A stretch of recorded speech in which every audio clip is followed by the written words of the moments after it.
बर'फोरा एबा नैबे BTR रायजोआ कमतापुर रायजोनि सिङाव थामारसिगोन मा बाथ्रा जाखो दाना जे नोंथांमोना नुबाय थादों निउस मिडियायावहाय दिनै पर्टेलाव दामगासिनो दं जे बे कमतापुर रायजोआ दाफुंजामारसिगोन आरो जोंनि BTR नि माखासे जिल्लाफ्राबो दिनै कमतापुर रायजोनि सिङाव थानांसिगोन बे जोंनि BTR आव थानाय जिल्लाफ्रा मा नोंथांमोनाथ' मिन्थिखाबाय जोंनि क'क्राझारा गोलैसिगोन बेनि उनाव चिराङा गोलैगोन आरो आसामाव गोलैनाय बङाइगाव जिल्लाया गोलैफागोन गवालपारा जिल्ला गोलैफागोन बेनि उनाव धुबुरी जिल्ला गोलैफासिगोन आरो बेजों लोगोसे वेस्ट बेंगला गोलैगोन वेस्ट बेंगलनि माखासे खावसे बाहागो गोलैगोन आरो लोगोसे बिहारनि माखासे जायगा गोलैसिगोन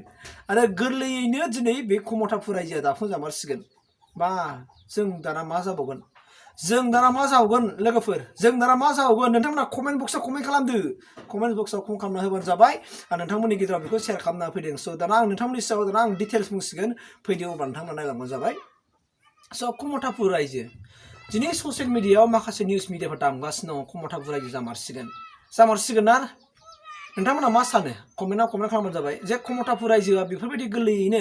बिथां निउस मिडिया बिथांमोना दामनाय बायदिनो जामारसिगोन नामा कमतापुर रायजोआ फैमारसिगोन नामा नोंथांमोना सानमारो नामा खिन्थु आं मालाबाबो साना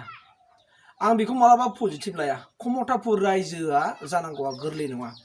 मानोना बावहाय बिथांमोना दिनै होनदोंसो हय दिनै आसामाव बिथांमोना मा होनना बुंदों आरो होनबावदोंसो जे 7टा डिस्ट्रिक्ट गोलैफागोन होनना बुंदों बोरै 7टा डिस्ट्रिक्टखौ आसामा बोरै हगारगोन दे नर्दाराव हमना लाबाय दे आसामा हगारबायानो दे आसामा दे थांथोंसै होननानै कमतापुर रायजो थांसै होननानै दा कमतापुर राजबंसिफोरनो कमतापुर रायजो होबायानो दे बिनि उनाव दाना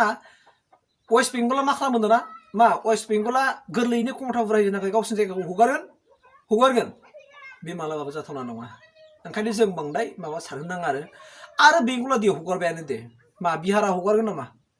बिहाराबो जे गोलैदों बिसिनि माखासे ओनसोलफ्रा गोलैफानानै दं कमतापुर रायजोआव मा बिहारा अब्ला हगारनाय नङा अब्ला बिहार सरकार दङ वेस्ट बेंगल सरकार दङ आसाम दङ बे मोनथाम स्टेटनि चिफ मिनिस्टारफोरखौ बे कनभिन्स खालामनो हानांगौआ बोरै जाथावगौब्ले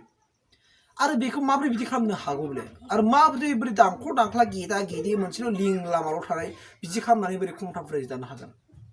बियो स' मालाबाबो इम्पसिबल नङा जाथावना नङा आं जे नोंथांखौ बुंदों नोंथांमोना गिनो नाङा कमतापुर रायजोआ मालाबाबो बे जाथावना नंखाया बियो जाहैबाय राजनितिनि माखासे माने बाय षड़यन्त्रफोर दङ आरो बेखौ हयथ' माखासे क्लेसिं खालामनो नागिरदों बेनि सायाव नोंथांमोना मा खालामा जों दरखारबो गैया माना फैबाय थानाय समाव जोंनो खिथासिगोन खिन्थु कमतापुर रायजो बे मालाबाबो जाथावना नङा आंनि मोनदांथिखौ आं नोंथांमोननि गेजेराव शेयार खालामबाय एथ' सम्भब नङाथ' आजां गाजां अस्त्र थैनानै मानसि दुमसि थैलायबाबो मानसिफ्रा मोना आरो जेन'बा नोंसोर नुदों दे राजबंसिफ्रा जेरै बर'फोर बायदि मेजर मैखोम प्लेस जायगा आवग्रिनानै रायजो जानाय बाहा दं गैयाना मालाबाबो गैया बिसोर दखर दाखार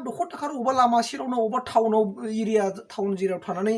अबेबा लामा सेराव हाला रायजो जानानै माबोरै मा पपुलेसन थानानै बोरै जेन'बा बिसोरो कमतापुर रायजो मोनगोन